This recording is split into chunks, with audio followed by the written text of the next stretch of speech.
রাধে রাধে, শুভ সকাল। সবার কাছে প্রথমেই ক্ষমা চেয়ে নিচ্ছি, কারণ আশেপাশে প্রচণ্ড আওয়াজ হচ্ছে। আওয়াজটা প্লিজ সবাই একটু ইগনোর করো।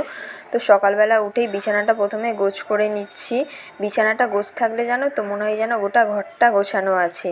তো এখানে বিছানাটা গোছ করে নিয়ে সকালবেলা চা দিয়ে রুটি খেয়ে নিচ্ছি। আগের দিনের 2টো রুটি ছিল, রুটিগুলো দিয়ে চা খেয়ে নিচ্ছি।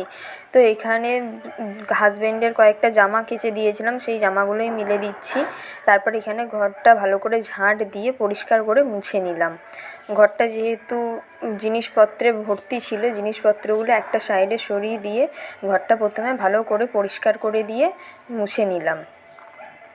তো এখানে ঘরটা ঝাঁট দিয়ে মুছে দেওয়ার পর আমি এখানে টিফিনে খেলাম খিচুড়ি আর একটা ডিম সিদ্ধ।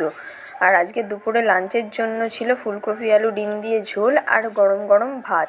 আর বিকালবেলা একটা লেবু খেতে খেতে পড়ন্ত বিকেলটা উপভোগ করছিলাম। তো ভিডিও